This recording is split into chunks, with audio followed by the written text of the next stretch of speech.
श्रीराम समर्थ. आनंद कशामुळे मिळतो? सृष्टी शून्यापासून निर्माण झाली. आपली ही मूळ स्थिती तीच आहे.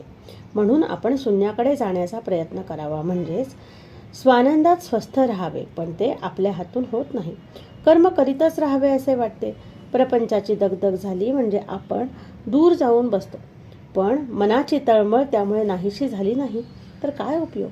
याकरिता मनाची स्वस्थता कशाने येईल ते पाहावे. आनंद कुणाला नको आहे? आपल्याला आनंद हवा आहे खरा, परंतु तो मिळविण्याकरिता जे करायला पाहिजे ते आपण करीत नाही. नोकरी नको आणि खायला हवे, हे कसे शक्य आहे? खरोखर प्रपंचाच्या या अगणित उपाधीतून सुटून जो स्वास्थ्याकडे जातो तो धन्यच होय.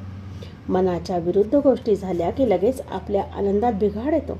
याकरिता आपल्या इच्छेविरुद्ध घडले तरी माझे स्वास्थ्य बिघडणार नाही, इकडे पहावे.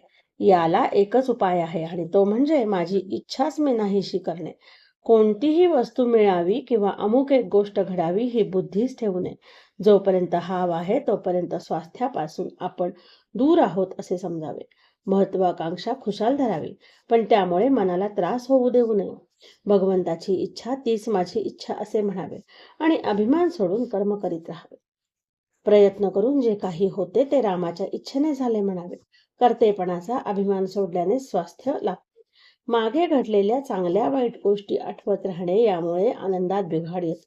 तसेच उद्याची काळजी करीत राहणे यामुळेही मनाच्या स्वास्थ्यात व्यत्यय येतो. होते जाते ते सर्व भगवंताच्या इच्छेने होते हे मनाने पक्के ठरविल्यावर मग विनाकारण काळजी का करावी?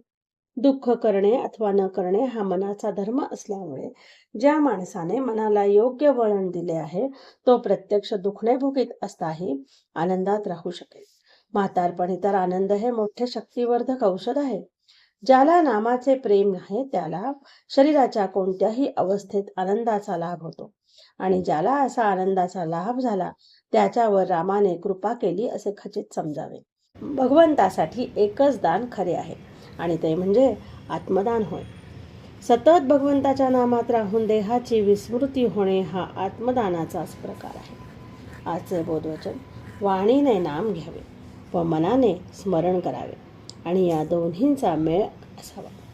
जय जय रघुवीर समर्थ. जानकी जीवन स्मरण. जय जय राम. श्रीराम जय राम जय जय राम.